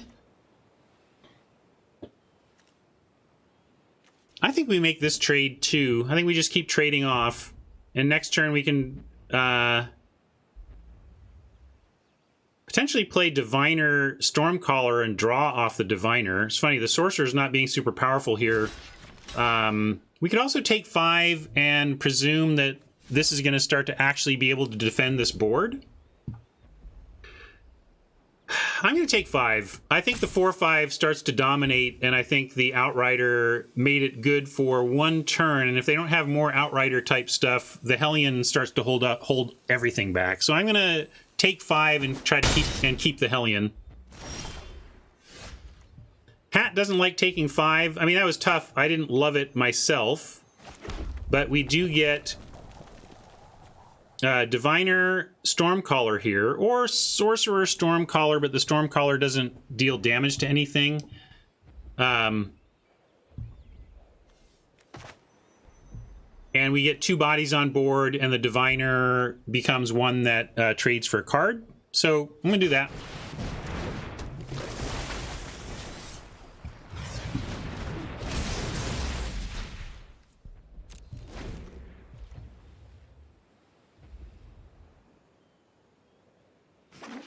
If they don't have another Outrider... Alright, that's problematic. But it just sets us up to, okay, now we have to trade off the Hellion, right?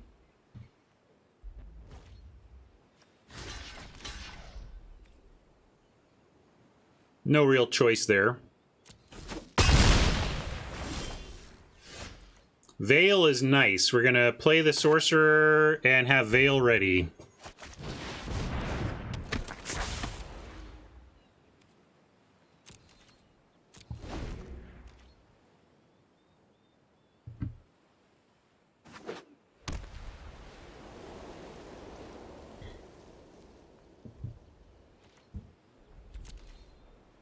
Interesting no equip.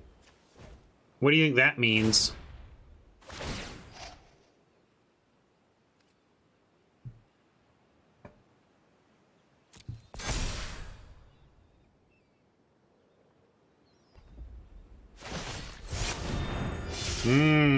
There we go. So that thing's gonna die. I guess we do Veil now and see what happens.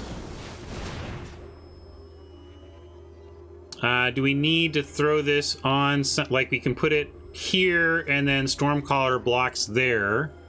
But then are we just dead? I think we might be just dead anyway. Did what we could.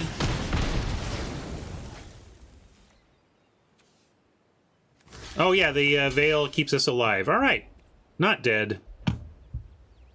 Your friend here is only mostly dead.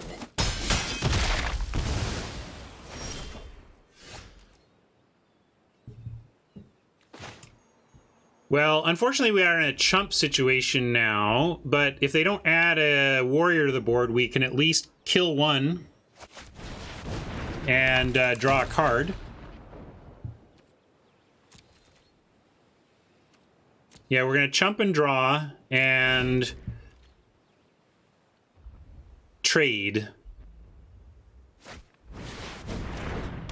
Killed the Goma Fata. How? Oh, wow. What a draw. Nice, nice, nice. Although we are in, again, a spot where...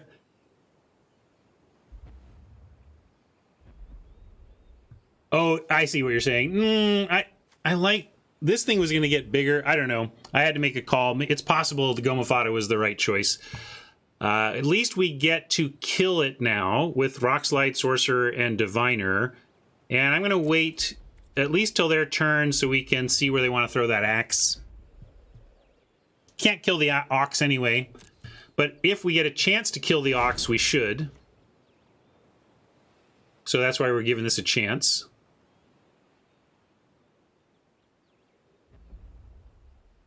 But if they go to equip Goma Fata, we'll kill that before attacks, but after moving into declare attacks. So that's interesting. Did they find land? No. So kind of forcing us into something there, but maybe not. Let's see. We have to think about this. Let's see the attack first.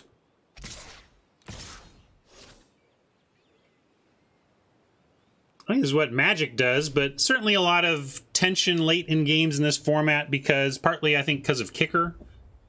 So they're not even going to risk it at all. This means that if we can find another instant, we have a very powerful hand.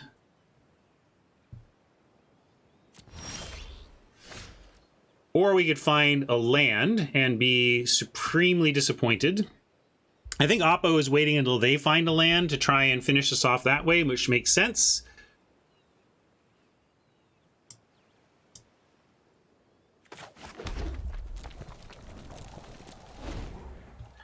This is a tight one. We're very unlikely to win here. They just don't need much to get there. All right, now we got thinking to do.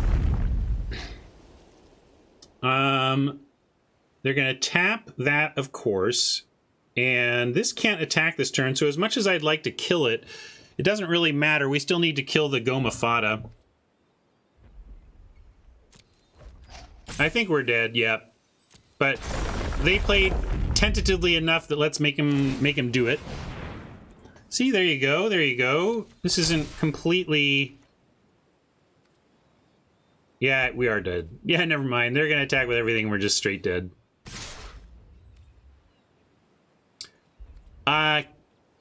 Here, let me scoop and I'll talk during boarding, D. What I'm saying is kicker leads to meaningful plays throughout the game. When you do things like kick field research for 6 mana, you've not only used up 6 mana, you've added 3 cards to your hand to then do stuff on the following turn. Basically, kicker fills in the edges such that stuff is happening all the time, and I just feel like more spells get cast and more action is happening. That's kind of the connection I'm making, D, but not that specifically kicker creates tension directly. Kicker creates more action, which I think in turn creates tension because action generates tension.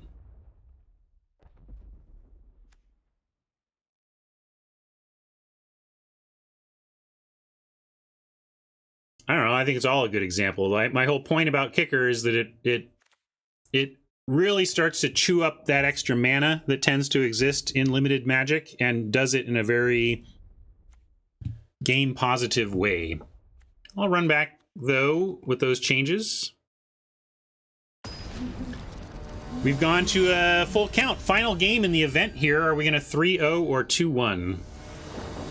In order to have tension, there needs to have been action. That's all, D. If you produce more action, since action is required for tension to exist, tension is more likely to exist if you create more action.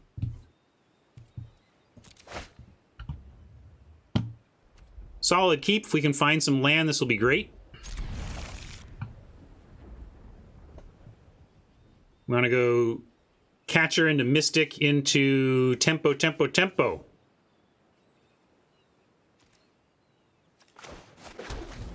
Or Catcher, Mystic, Diviner, also a fine start. But need that pesky land. Come on, deck, don't do this to us.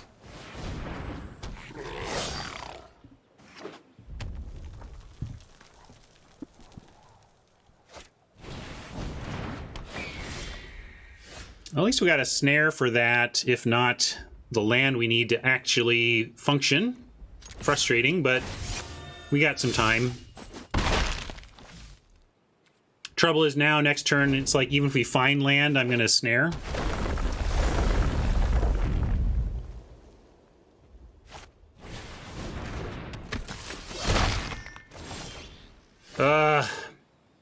Frustrating. Magic, don't be Magic to us right now. We were going to win 3.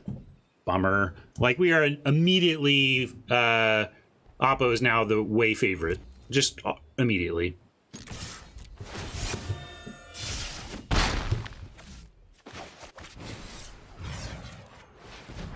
still, tap the fledgling down, tap Goma Fata if we need to.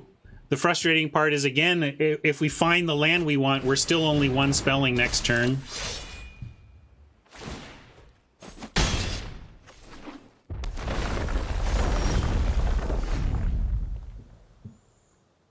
Ugh, the sads.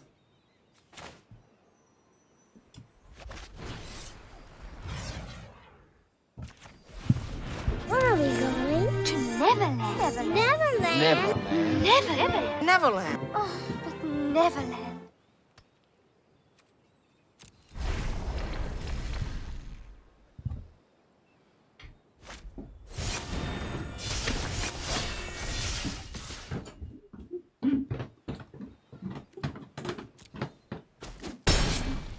You know, we're hanging in there for a 2-lander, but it just already feels too late against Boros. If we were up against a slower deck style, this might not even be that big a deal, but against Boros, this is quite drastically bad. Do we grasp here, or do we mystic? If we mystic, what are we doing that for? We're mysticking to set up our board and taking 7, going to 4? But if they drop the axe, we're just, like, dead. I think we need to hold up grasp. And we will fire it off on their upkeep. I guess, yeah, we need to do that. Well, if we set up the trade, like... So the 2 lines are either Mystic, take a bunch, and then try to use Grasp to set up Mystic trades. The thing is, we can't really surprise them because we need to cast the Grasp pre-combat so that the one thing doesn't attack. That's going to trigger the Mystic and it'll be eyes wide open. So, like, maybe that's still good enough, but it's worth noting that we don't get any surprise with that line. And I feel like we need to draw a card, draw some extra cards too, and find our lands. Pin down the Outrider here. And of course, the land that we can now not play seems weird, but it was worth it to not have the land to play last turn, to have 2 attacks that the Outrider is out of commission instead of just 1.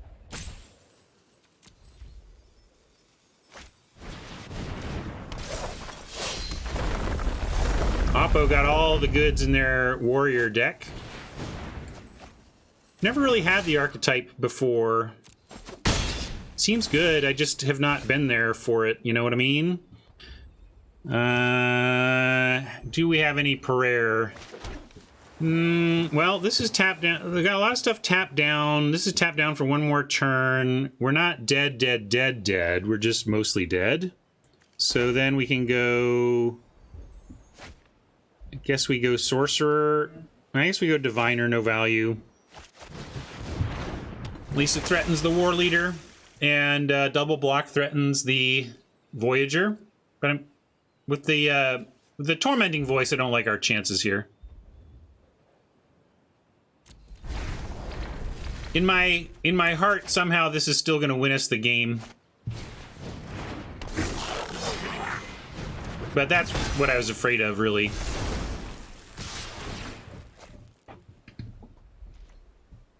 You can throw this here. And this here, and then we're not totally dead, right?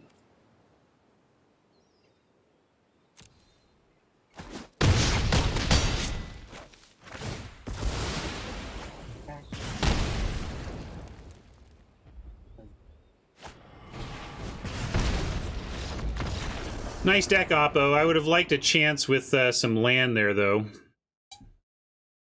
It was going to be an uphill battle no matter what, but look, we actually did, you know, between 2 bubble snares and the chill, I think if we had land, we could have made a fight there. Could have made a fight. That was just ugly, though. $1,000 gems, not the worst. Some on the grind there. I'm gonna make a note of that before I forget.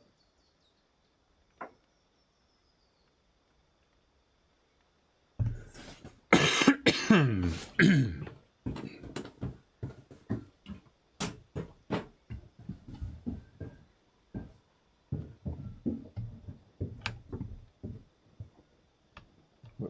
going on here?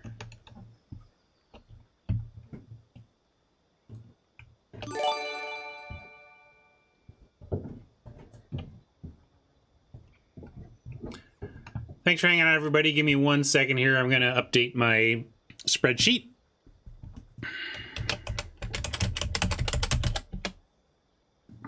Oops, I got to spell that right.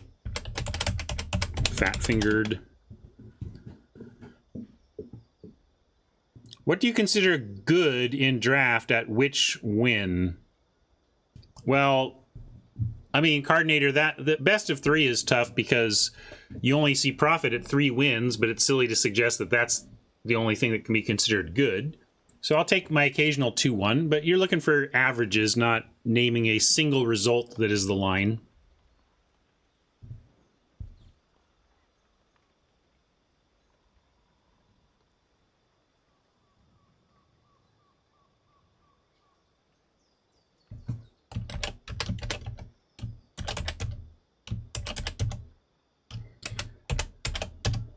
Okay, that was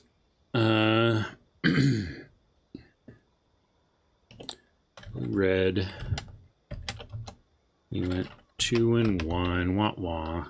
For 10,000 gold though, that's nice. No gems spent there, and we got 1,000 gems prize plus 20 on the grind. Is that a 20 or a 40? Did I get a mythic or a rare? I can't remember on that card reward. Called this deck Avalanche. It was on air. All right. Sorry for boring you with data entry, and especially YouTube waiting for me to say goodbye. Thanks for hanging out for that one, YouTube. Got beat by a good deck there at the end, but our deck didn't even give us a chance, which is kind of sad. Oh well. Magic is magic. That was still fun. Had a good time. Thanks for hanging out for that one, and catch you for the next one. Bye.